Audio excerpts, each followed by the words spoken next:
लोग सदैव मुझसे ये प्रश्न करते रहते हैं कि मित्रता का मतलब क्या है, इस प्रेम का मतलब क्या है। और मैं बस मुस्कुराता हूँ, क्योंकि ये तो ऐसा प्रश्न हुआ जैसे कोई मुझसे पूछे कि अनर्थ का अर्थ क्या है। अब जब अनर्थ हो ही गया हो तो उसका अर्थ क्या। उसी प्रकार वो मित्रता क्या जिसमें आपका कोई मतलब हो, वो प्रेम क्या जिसमें आपका कोई स्वार्थ हो। ये दो भाव ऐसे हैं जिसमें आपको कुछ चाहिए नहीं होता, बस देना होता है आपका समय, आपकी भावनाएं, आपका सुख। कुछ मांगने के लिए करोगे तो मित्रता कैसी, कुछ पाने के लिए करोगे तो वो प्रेम कैसा। वैसे भी देखा जाए तो प्रेम करते हैं उन्हें कुछ पाने की आवश्यकता ही नहीं, और जिसके पास 2.5 अक्षर वाला ये प्रेम शब्द हो, उसके पास तो इस संसार का सबसे बड़ा कोष है। तो इस कोष को बढ़ाइए और मेरे साथ कहिए, राधे। हे पार्थ, जब जब धरती पर पाप बढ़ता है, धर्म की हानि होती है, तब तब मैं आता हूँ। ये तो आप सब जानते हैं, किंतु क्या आपने कभी सोचा है कि क्यों मैं इस धरा पर जीव बन के ही अवतरित हुआ, क्यों मैं मनुष्य के रूप में आपके बीच में रहता हूँ। आज बताता हूँ। संसार में पाप और पुण्य संतुलन में चलते हैं, किंतु जब पाप सीमा से आगे बढ़ जाता है, मुझे यहाँ आना ही होता है। कारण ये है कि आप मुझे भुला देते हैं। चौंकिए मत, मैं आप ही में बसता हूँ।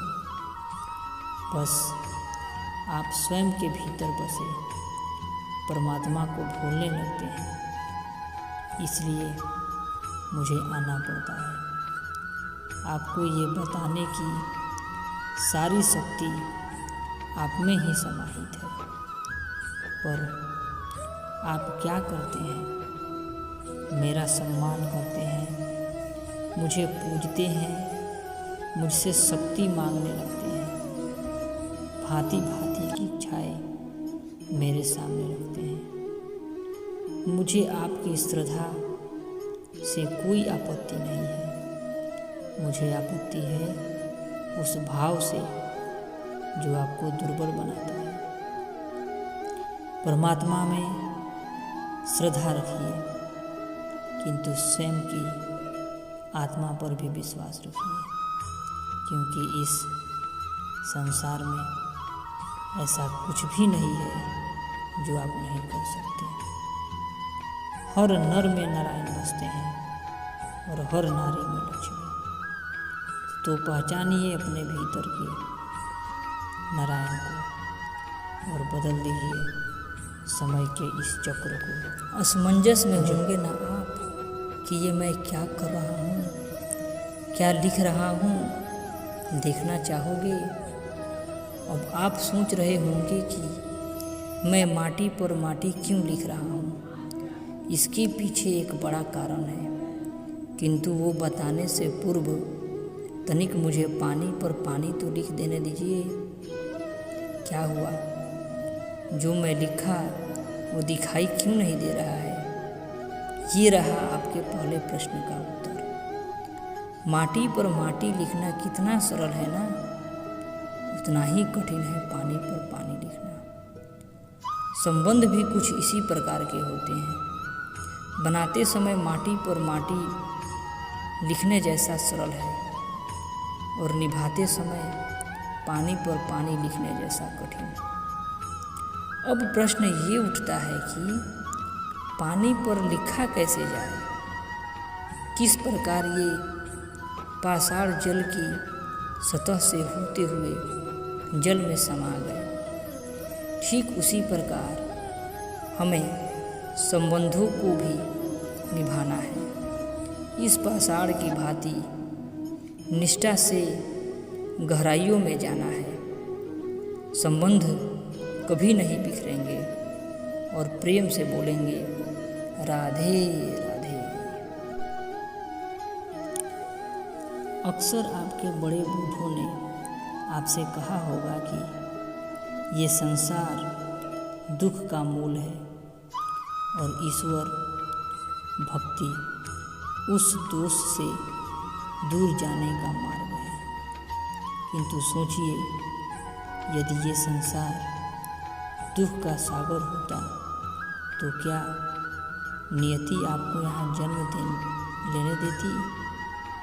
क्या ईश्वर यहाँ पर अवतार लेते?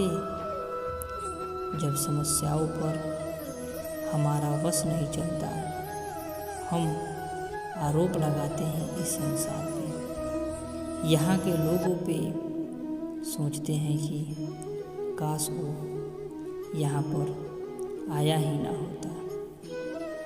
एक किसान बंजर धरती पर जाता है और अपने परिश्रम से उसे लहलहाते खेत में परिवर्तित करता है। एक दर्जी जिसके पास एक सामान्य सा वस्त्र आता है, अपने परिश्रम से उसे एक सुंदर भेष में परिवर्तित कर देता है। आप भी परिश्रम कीजिए। ये महत्वपूर्ण नहीं है कि आप किस संसार में आए हैं, ये महत्वपूर्ण नहीं है कि आप यहाँ कैसे आए।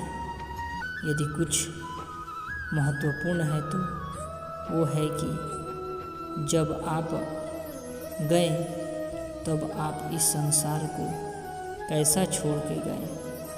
तो ये सोच के जिए कि जो किसी के लिए नर्क है उसे किसी का स्वर्ग बना कर निकलोगे तो आपका जीवन और आपका संसार दोनों धन्य हो जाएगा। प्रेम से बोलिए